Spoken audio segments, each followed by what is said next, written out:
안녕하세요. 5분 만에 고티입니다.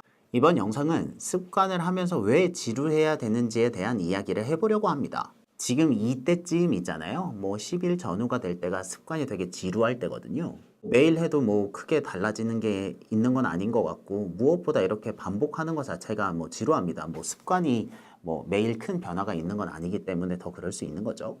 그럴 때 많은 분들이 이 시기를 넘어가지 못하고 습관의 종류를 바꾸거나 포기하는 경우들이 있거든요. 그럴 때 저는 되게 안타까운데요. 이렇게 포기하면 절대로 안 되고요. 이렇게 습관이 지루해야 더 좋습니다. 얼핏 생각하면 이게 이상한 소리일 수 있습니다. 지루해야 더 좋다니 이게 뭔 말인가? 그 이유는 메타인지와 관련이 있습니다. 예를 들어 우리가 처음 수영을 배운다고 생각을 하죠. 자유형이라고 생각해 볼게요.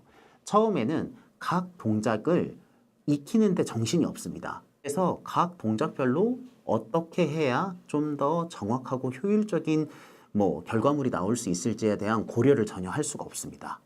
그리고 갑자기 무언가를 시도하는 건 뇌에서 이렇게 생존을 관장하는 중뇌 편도체라는 곳이 있는데 그곳이 약간 생존의 위협이라고 생각해서 이렇게 저항 신호들을 보내거든요.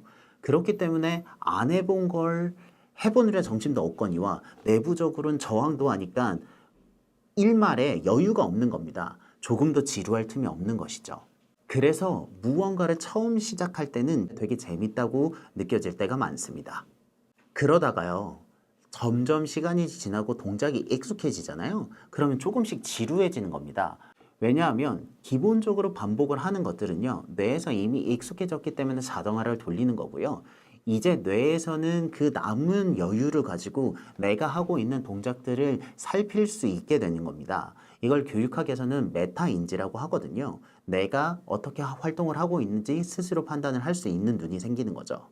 그리고 이렇게 나의 활동을 점검하고 그것에 기반해서 수정하고 보완하는 연습을 그때서야 비로소 할 수 있게 되거든요.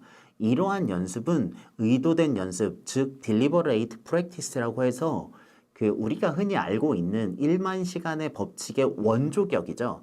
안데르스 에릭슨 교수님이 말씀하신 전문성을 향상시키기 위한 가장 좋은 방법이 됩니다.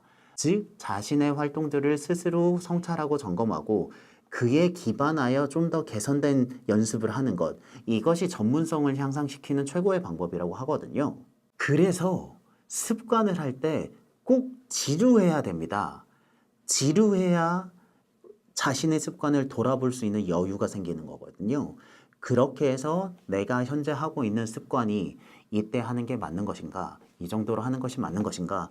이거 말고 또 다른 것은 없는가? 이렇게 그 행위 자체 말고 행위의 앞뒤에 걸쳐서 그 습관을 좀 더 발전시킬 수 있는 좋은 기회가 되는 것입니다.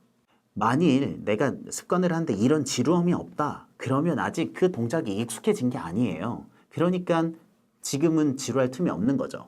그렇게 지루하지만 조금씩의 개선을 통해서 나의 습관을 발전시키다 보면 어느 날 급격히 성장한 나 자신을 발견할 수 있을 거라고 생각합니다. 이렇게 말해도 지루한 건 지루한 거죠. 그건 어쩔 수 없습니다. 하지만 그 지루함이 마냥 나쁘지 않다는 것만 알아도 큰 도움이 될 거라고 생각합니다. 여러분들의 지루한 습관을 응원합니다. 저는 5분 만에 고티였습니다. 감사합니다.